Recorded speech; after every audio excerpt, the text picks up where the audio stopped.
अमरावती विधान परिषद निवडणुकीसाठी वंचित बहुजन आघाडीचे उमेदवार निलेश विश्वकर्मा यांना पाठिंबा देण्यासंदर्भात काल काँग्रेस आणि वंचित उमेदवार निलेश विश्वकर्मा यांच्यात बैठक झाली।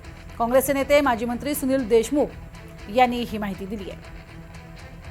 अमरावती विधान परिषद निवडणुकीत काँग्रेसचा उमेदवार रुग्णालयात दाखल झाल्यानंतर नेमका पाठिंबा कोणाला द्यायचा याचा तिढा अद्यापही कायम आहे आणि याच संदर्भात बोलण्यासाठी आपल्यासोबत काँग्रेसचे ज्येष्ठ नेते तथा माजी मंत्री डॉक्टर सुनील देशमुख आहे। सर, काँग्रेसच्या नेत्यांची आणि वंचितच्या पदाधिकाऱ्यांची बैठक झाल्याची माहिती आहे, काय या बैठकीमध्ये ठरलं?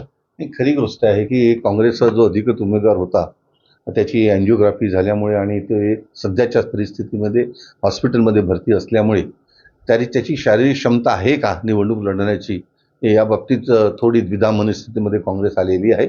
आणि म्हणून त्याच वेळेस वंचित बहुजन आघाडीचे सन्मान्य नेते बाळासाहेब आंबेडकर आणि काँग्रेस कमिटीचे सन्माननीय अध्यक्ष हर्षवर्धन सपकाळ यांची आपसात बोलणी झाली आणि त्या अनुषंगाने आम्हाला हर्षवर्धन सपकाळ यांनी फोन करून वंचितच्या उमेदवाराला आपण सहकार्य करू शकतो का किंवा त्याला मदत करू शकतो का या बाबतीत चाचपणी करायला सांगितली। त्या अनुषंगाने मग आमची काल बैठक झाली आणि नंतर आम्ही वंचितचा जो उमेदवार होता त्याला सुद्धा तिथे बोलवून घेतलं आणि त्याला विचारलं की बाबा काय तुझी ही निवडणूक गांभीर्याने जर लढवायची असेल, तुम्हाला माहीत आहे की ही निवडणूक कशा प्रकारे लढवतात त्याच्यामध्ये काय काय काय समोरच्या उमेदवाराने कुबेराचा खजिनाच उघडून टाकला आहे।